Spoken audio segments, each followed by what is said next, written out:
To వినరాగా cooking channel. ఇవాళ మీకు జొన్న రొట్టె తాలింపు చూస్తున్నాను.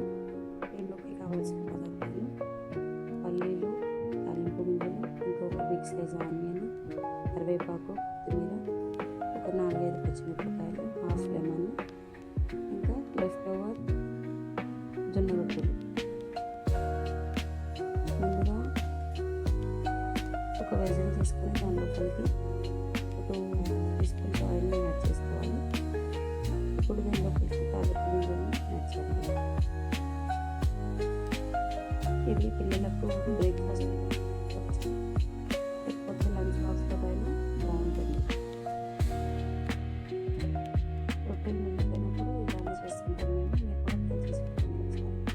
ఇలా పల్లీలు వేగిపోయాక దీని లోపలికి తరిగి ఉంచుకున్న పచ్చిమిరపకాయలు ఇంకా ఆనియన్స్ని యాడ్ చేయాలి. యాడ్ చేసి ఒకసారి కలిపి పక్కన ఉంచుకోవాలి. ఈ ఆనియన్స్ పచ్చిమిరపకాయలు త్వరగా మగ్గాలంటే దీని లోపలికి ఒక చిటికెడు సాల్ట్ని యాడ్ చేయాలి. ఇలా సాల్ట్ యాడ్ చేసి దానివల్ల ఆనియన్స్ తొందరగా ఫ్రై అవుతాయి.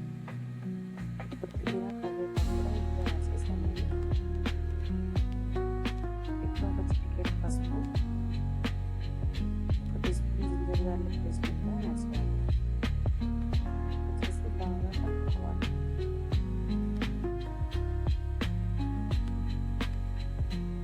మేమైతే ఇది వీక్లీ 2 to 3 టైమ్స్ చేసుకుంటాం.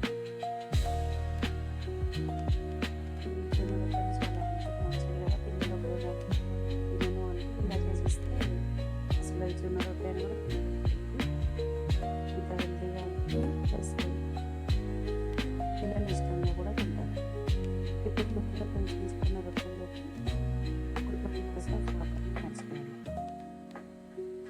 ఇలా వాటర్ యాడ్ చేశాక ఒక 2 నిమిషాలు మాత్రమే వాటర్లో ఉంచాలి రొట్టెల్ని. ఎక్కువసేపు ఉంచితే అవి మళ్ళీ మెత్తగా అయిపోతాయి. అప్పుడు తినడానికి కూడా బాగుండదు. ఇలా కొంచెం ఒక 2 మినిట్స్ వచ్చిన వల్ల ఇవి కొంచెం గట్టిగానే ఉంటుంది. పిల్లలకు నచ్చుతుంది. ఇప్పుడు అవి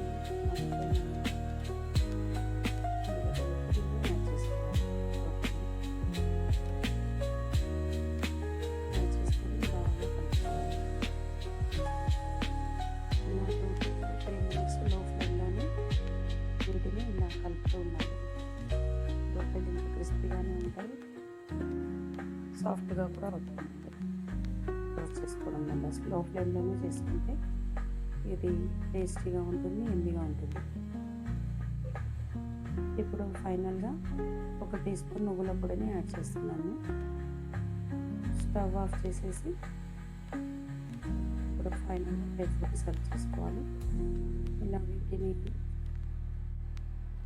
జొన్న రొట్టెల తాలింపు హెల్త్కి చాలా మంచిది.